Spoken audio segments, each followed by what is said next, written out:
Electronic voting machine বা ইভিএমে আপনারা কিভাবে ভোট দেবেন, এরকম এই ভোটদান প্রক্রিয়াটা কীভাবে হবে, আপনি কিভাবে গিয়ে আপনার নিজের ভোটটি আপনি নিজে সম্পন্ন করে আসতে পারবেন, এই সম্পর্কিত আজকের এই লার্নিং ভিডিওতে আপনাদের সকলকে স্বাগত জানাচ্ছি। তো চলুন কথা না বাড়িয়ে আমরা জেনে নেই যে ইভিএমে কিভাবে ভোট দিতে হবে এবং ইভিএম কিভাবে কাজ করে। তো দেখুন, আপনারা যে ছবিটি দেখতে পাচ্ছেন, এই ছবিটিতে খেয়াল করবেন যে ইভিএম বা ইলেকট্রনিক ভোটিং মেশিন বা ইভিএম মেশিন যেটাকে আমরা বলে থাকি, সেই ইভিএমের তিনটা পার্ট থাকে।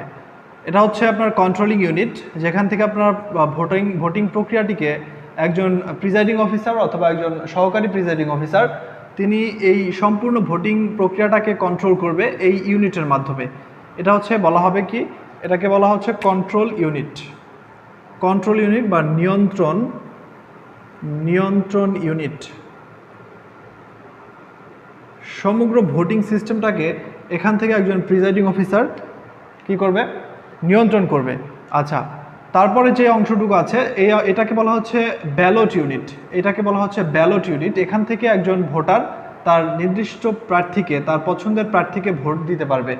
এরপরে হচ্ছে একটা মনিটর ইউনিট, যেটাকে আমরা বলে থাকি যে ডিসপ্লে ইউনিট। এই ইউনিটে দেখা যাবে একজন ভোটার ভোট দিয়েছে এবং কতজন ভোটার আছে এবং কতজন ভোটার ভোট দিয়েছে তাৎক্ষণিকভাবে সেটা দেখা যাবে। এবং এই ইউনিটের মাধ্যমে বা এই ডিসপ্লের মাধ্যমে ভোট সম্পন্ন হলে যে পোলিং এজেন্টরা যে থাকবে, যে প্রার্থীর পক্ষে যে পোলিং এজেন্ট থাকবে প্রার্থীর পক্ষে, এই মনিটরটা সবার সামনে ডিসপ্লে করা থাকবে। এই ডিসপ্লে দেখে বোঝা যাবে যে প্রার্থীর ভোট সম্পন্ন হয়েছে কি হয়নি, অথবা কোনো সমস্যা থাকলে এখানে শো করবে এই মনিটরের মাধ্যমে। তাহলে আমরা তিনটা ইউনিটের সম্পর্কে জানলাম। একটা হচ্ছে কন্ট্রোলিং ইউনিট, তারপরে থাকবে হচ্ছে ব্যালট ইউনিট, তারপরে থাকবে হচ্ছে ডিসপ্লে ইউনিট। তো এর পরবর্তীতে আমরা জানবো যে কিভাবে আমরা ভোট দেব, কোন পদ্ধতি বা কোন সিস্টেমটা আগে শুরু হবে এবং কয়টি ধাপ অনুসরণ করে আমরা আসলে ভোট দিতে পারবো। তো চলুন, আমরা প্রথমে ভোট দিতে অবশ্যই কেন্দ্রে যাব। সেই কেন্দ্রে যাওয়ার পরে আমাদের সাথে অবশ্যই থাকতে হবে হচ্ছে আমার ন্যাশনাল আইডি কার্ড থাকতে হবে। যদি ন্যাশনাল আইডি কার্ড না থাকে তাহলেও কোনো সমস্যা নেই, আপনি আপনার ফিঙ্গারপ্রিন্টের মাধ্যমে বা ফিঙ্গার যে স্ক্যান করার মাধ্যমে, আপনারা দেখতে পাচ্ছেন যে একটি হাত দিয়ে এই যে অংশটুকু এখানে আপনার কি করতে হবে, যে ফিঙ্গার দেওয়ার পরে আপনার এখানে আপনার যে তথ্যটি থাকবে, আপনার সেই তথ্যটা এই ডিসপ্লেতে প্রদর্শন করবে।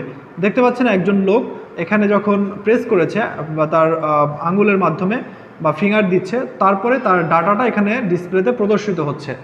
তো কোনো কারণে দেখা যায় যে আঙুলের বিভিন্ন সময় দেখা যায় ফিঙ্গারটা ম্যাচ করে না বা কোনো একটা ঝামেলা থাকতে পারে, বা আঙুলের দেখা যায় যে রেখাগুলোতে অনেক সময় মুছে যায় কাজকর্ম করার পরে। তো সেই ক্ষেত্রে এখানে যখন এটা যদি না হয়, তাহলে সেক্ষেত্রে আপনাকে সাথে নিতে হবে স্মার্ট কার্ড। এখানে প্রবেশ করানোর পরেও আপনারা ভোট দিতে পারবেন বা ডিসপ্লে প্রদর্শন করবে, আপনার ডাটাগুলো এখানে চলে আসবে। আপনার এখানে কয়েকটা পদ্ধতি, যে আপনার ফিঙ্গারপ্রিন্ট, স্মার্ট কার্ডের যে নাম্বার আছে সেই নাম্বার, ভোটার আইডি কার্ডের নাম্বার, তারপর হচ্ছে আপনার যে ভোটার নাম্বার যেটা থাকে, যে ভোটার স্লিপ থাকে, সেই স্লিপে ভোটার নাম্বার থাকে, আপনারা জানেন যে যেটা প্রার্থীরা বিভিন্ন সময় আপনাদেরকে সরবরাহ করে থাকে, সেই ভোটার নাম্বার দিয়েও আপনি এখানে ভোট দিতে পারবেন। তাহলে এখানে যে 4-5টি যে ডাটা আছে, যে কোনো একটি হলেই আপনি ভোট দিতে পারছেন।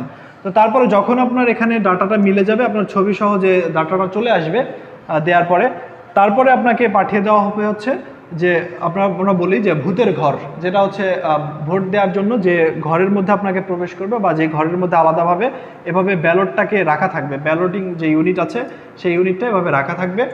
এখানে যেহেতু ইউনিয়ন পরিষদ ইলেকশন, সেক্ষেত্রে আপনার ব্যালট থাকবে হচ্ছে তিনটা, একজন চেয়ারম্যানের জন্য একটা, পুরুষ মেম্বারের জন্য একটা, সংরক্ষিত মহিলা আসনের যে মেম্বার থাকবে তার জন্য একটা। তাহলে একজন ভোটার তিনটা ভোট দিতে হবে।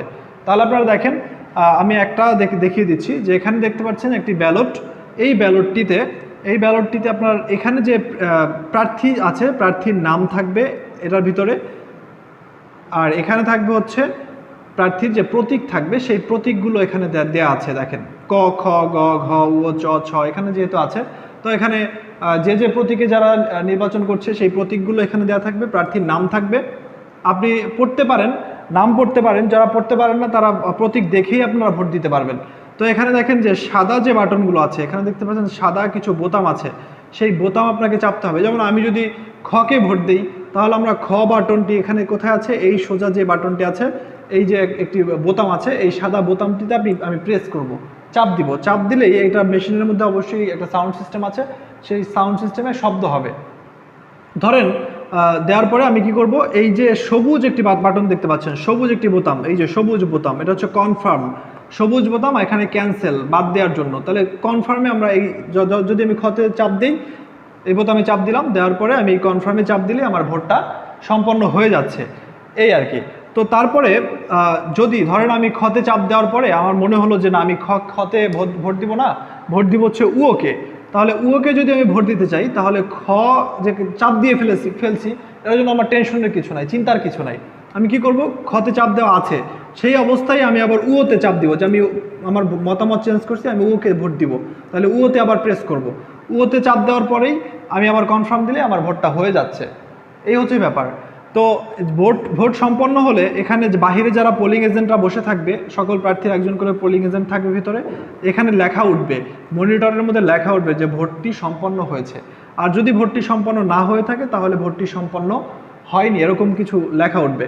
তো যখন ভোট সম্পন্ন হবে, তখন এখানে মনিটরে প্রদর্শন করবে যে এখানে এতগুলো ভোট আছে, এখানে কাস্ট হয়েছে ধরেন 220 ভোট। ধরেন আপনি ভোট দিতে যাওয়ার আগে এখানে মোট ভোটার আছে ধরেন 3300 ভোট, আর এখানে আছে যে কাস্ট হয়েছে ধরেন 200 ভোট। আপনি দেখে গেছেন যে ভোট দেওয়ার সময় ভোটের মধ্যে দেখে গেছেন যে 200 ভোট এখানে দেয়া আছে। আপনি বের হয়ে দেখবেন যে মনিটরে কি লেখা আছে, যদি আপনার ভোটটা হয়ে থাকে তাহলে এখানে 201 হয়ে যাবে। এই হচ্ছে ব্যাপার। তো এখানে তারপরেও কিছু কমপ্লিমেন্ট থাকে, কিছু সমস্যা এখানে আছে, যে জিনিসগুলো জানা উচিত। এটা হচ্ছে নর্মাল ব্যাপার, আমি নর্মাল ব্যাপারটা আপনি কীভাবে ভোট দেবেন সেটা দেখিয়ে দিলাম। পরবর্তী ভিডিওতে আমি আলোচনা করব যে ভোটিং সিস্টেমে কি কি সমস্যা থাকতে পারে এবং যে সমস্যাগুলো সমাধান কিভাবে আপনি করবেন। তো ধন্যবাদ, পরের ভিডিওটি দেখার জন্য আমন্ত্রণ জানাচ্ছি। আজকে এ পর্যন্তই, ধন্যবাদ সবাইকে।